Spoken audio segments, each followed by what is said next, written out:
দেশ বিদেশের হরেক রকম খাবারের পসরা নিয়ে দুবাইয়ে শুরু হয়েছে ৩০তম গালফুড মেলা। বিশ্বের প্রায় ১৩০টি দেশের ৫,৫০০-এর বেশি খাদ্যপণ্য উৎপাদন, প্রক্রিয়াজাতকরণ ও বিপণন প্রতিষ্ঠান অংশ নিয়েছে এই মেলায়।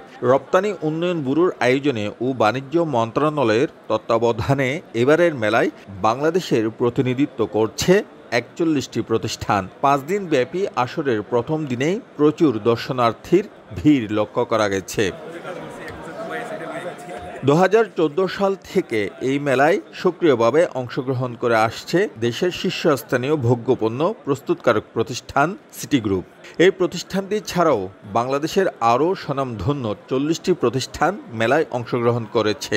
প্রতি বছর এই মেলায় বাংলাদেশি প্রতিষ্ঠানের সংখ্যা বৃদ্ধি পেলেও বৃদ্ধি পাচ্ছে না বরাদ্দকৃত জায়গা। মাত্র ৩২০ মিটার জায়গার মধ্যে বাংলাদেশের ৪১টি প্রতিষ্ঠানকে গাদাগাদি করে ঠাঁই নিতে হয়েছে এবারও।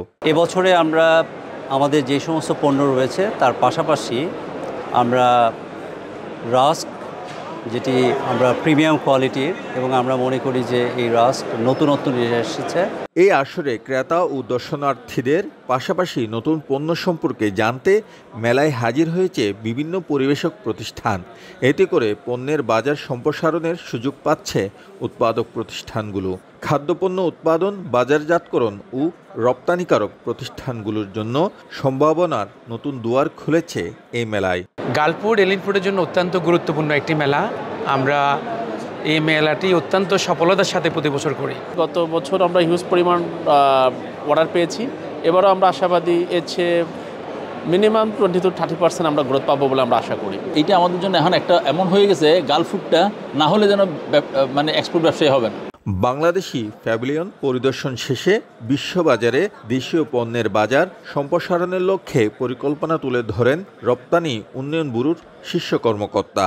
বাংলাদেশ প্যাভিলিয়নটাকে একটা নতুন আঙ্গিকে, নতুন পরিসরে সামনের দিনগুলোতে উপস্থাপন করা, অন্তত 500 স্কয়ার মিটারের একটা স্পেস নিয়ে আমরা আরও অধিকতর কোম্পানিগুলোকে সংযুক্ত করব এবং প্যাভিলিয়নকে অন্যভাবে সাজানোর চিন্তাভাবনা করছি। দুবাই ওয়ার্ল্ড ট্রেড সেন্টারে 5 দিন ব্যাপী গালফুড মেলার পর্দা নামবে আগামী 21শে ফেব্রুয়ারি। শিবলি আল সাদিক, সময় সংবাদ, সংযুক্ত আরব আমিরাত।